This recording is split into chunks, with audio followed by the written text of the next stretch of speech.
Salut à tous et bienvenue dans cette nouvelle vidéo. Aujourd'hui, je vais vous donner 5 astuces pour bien réussir l'importation de vos projets AutoCAD dans Revit. Restez avec moi jusqu'à la fin.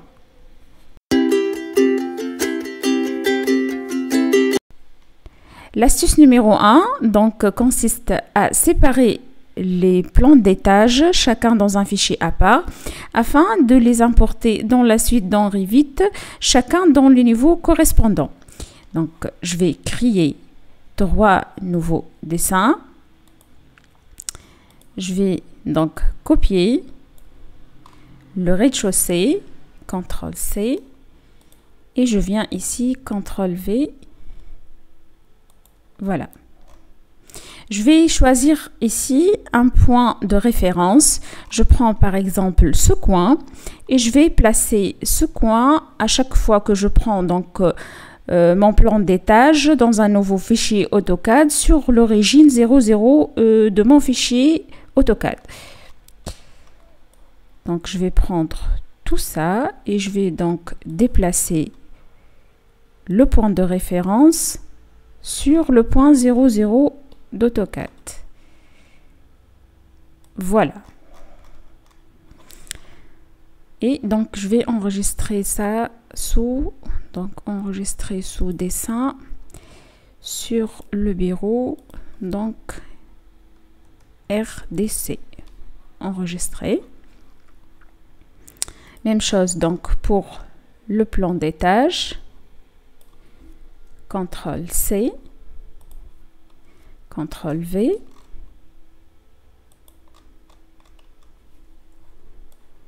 Je vais prendre donc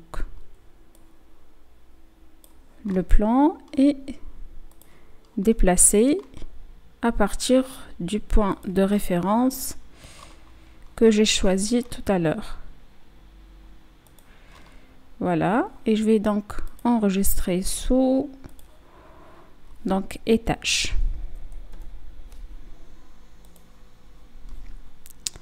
Et puis donc le plan terrasse, CTRL-C, CTRL-V.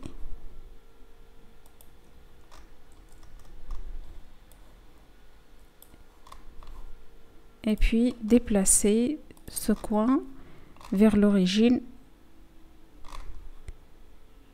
00. C'est bon. Enregistrer sous dessin, donc terrasse. C'est bon. J'ai terminé.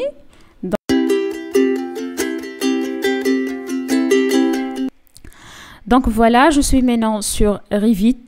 Je vais me placer donc sur le niveau 0 pour importer donc le plan rez-de-chaussée.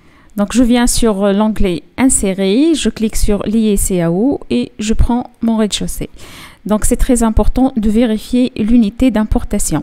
Donc l'astuce numéro 2, c'est de vérifier l'unité d'importation sur AutoCAD.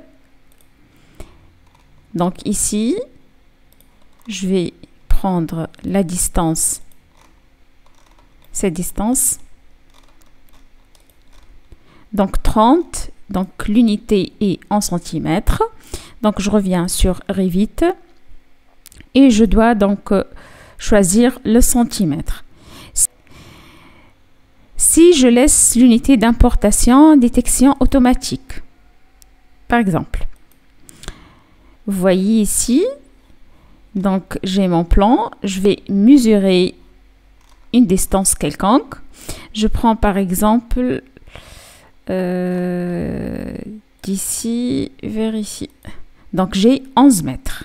Ce qui est faux parce que j'ai donc 2 et 1,60 et 90. Donc je reviens, lier CAO, rez-de-chaussée et je dois cocher donc centimètres. Je viens ici sur positionnement. La meilleure option c'est automatique origine vers origine interne. Je clique sur ouvrir et voilà. Je vais vérifier donc la distance. Je prends d'ici vers ici, donc 1,50. La distance d'ici vers ici, donc 1,60. Donc c'est juste.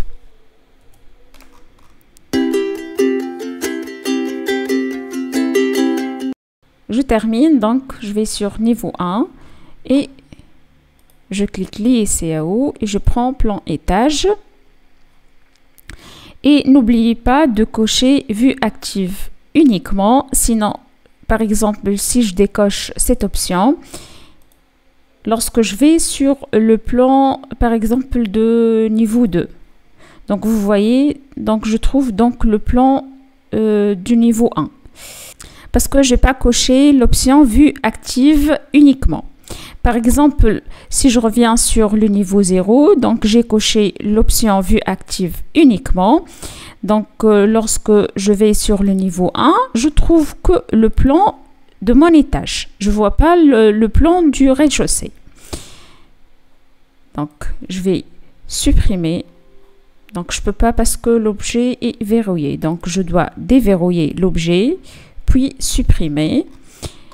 Je vais donc sur lisser à haut, étage, donc vue active uniquement, origine vers origine interne, ouvrir. Et voilà. Je termine donc niveau 2. Je vais lier le plan terrasse, ouvrir. Et voilà.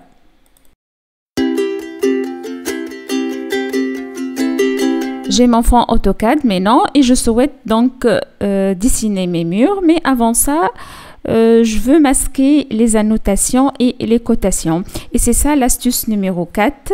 Donc, je sélectionne le plan DWG et je clique sur Requête. Je sélectionne le calque.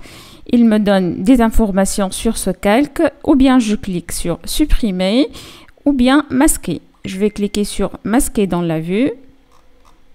Voilà. Et puis ça masqué. Maintenant, je vais commencer à dessiner mes murs. Donc WA. Donc mur de 30. Nu fini extérieur. Donc contrainte inférieure 0, contrainte supérieure donc niveau 1.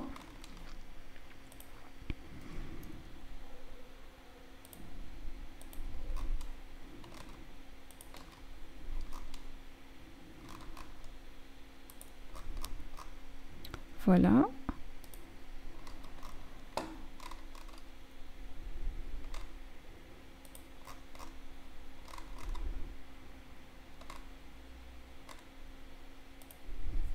Ou bien je clique directement sur choisir des lignes.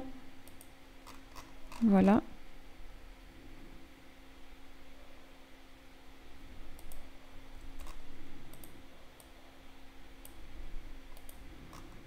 Ici, donc, j'ai des murs de dimension. J'ai des murs de 20.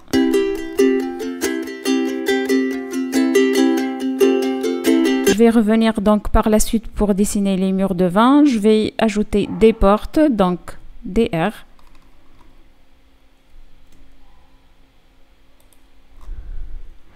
Donc pour ajouter les fenêtres, je peux pas parce que les murs donc cachent les lignes de mon fichier AutoCAD.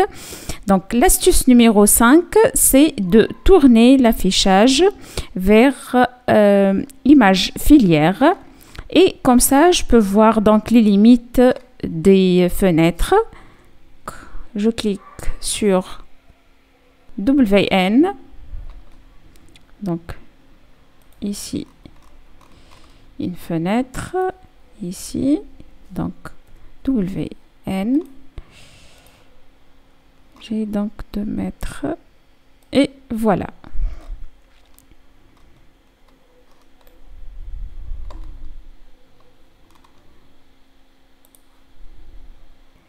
J'espère que ça pourra vous aider à améliorer et à travailler plus à l'aise avec Revit. Merci et à la prochaine vidéo.